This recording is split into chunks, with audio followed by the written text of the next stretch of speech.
মিষ্টি বানাতে যারা একদমই কাঁচা, আজকে এই রেসিপি ফলো করলে হুবহুব দোকানের মতো মিষ্টি তৈরি করতে পারবেন। একটা সময় কিন্তু আমিও মিষ্টি তৈরি করতে পারিনি। আসসালামু আলাইকুম। আজকে আমি তৈরি করে দেখাবো দোকানের মতো হুবহুব কালো জাম বা গোলাপ জামুন মিষ্টি।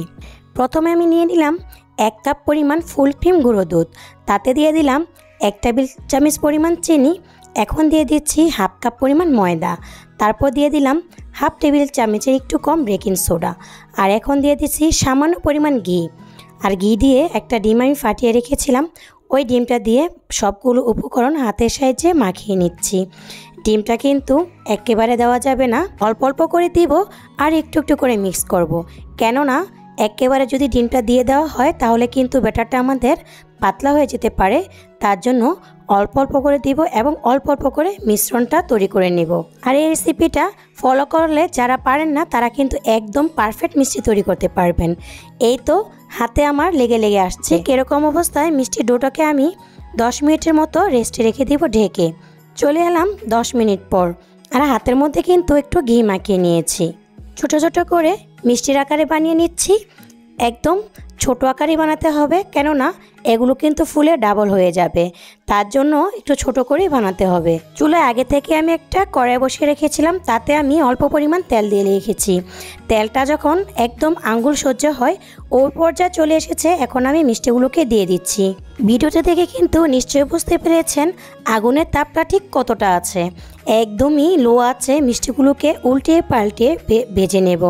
আর এখানে কিন্তু মিষ্টিগুলো নিজে থেকেই কিন্তু একটার পর একটা গড়িয়ে গড়িয়ে ভাজা হয়ে যাচ্ছে। আমি এখানে 2 কালারের মিষ্টি বানাবো, একটা একটু হালকা কালার হবে আর একটা একটু কড়া কালার হবে। তার জন্য আমি কিছুটা মিষ্টি নামিয়ে নিয়েছি আগেই, আর কিছু মিষ্টি ভাজার জন্য চুলাতে রেখেছি। এখানে আমি আরেকটা পাত্রে মিষ্টি শিরাটা তৈরি করে নিচ্ছি। দিয়ে দিলাম 1.5 কাপের মতো চিনি, আর চিনিটা দেওয়ার পর এখানে আমি 2.5 কাপ পরিমাণ পানি দিয়ে একটা শিরা তৈরি করে নিব। 2 থেকে 3টা বলক চলে এসেছে। এখন আমার বেজে রাখা মিষ্টিগুলো দিয়ে আমি এখন ঢাকনা দিয়ে ঢেকে দিচ্ছি।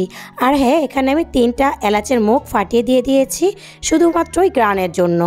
আর এখন 3 থেকে 4টা বলক আনাবো, মানে 10 মিনিটের মতো মিষ্টিটা জাল করে নেব। তারপরও সারা রাত্রের জন্য শিরাতে ভিজিয়ে রাখবো। আর এটা হচ্ছে আমার ফাইনাল লুক। এর মধ্যে 4 থেকে 5টা মিষ্টি কিন্তু পেটে চলে গিয়েছে। আর এখন আমি দেখিয়ে দিচ্ছি ভিতরটা কতটা স্পঞ্জি আর কতটা রসালো হয়েছে। ঘরের তৈরি যে কোনো জিনিস কিন্তু অনেক বেশি হেলদি আর খুবই টেস্টি হয়, যে কথাটা আমি সবসময় বলি। আরেকটা মিষ্টি কেটে দেখিয়ে দিচ্ছি যে কতটা জুসি হয়েছে।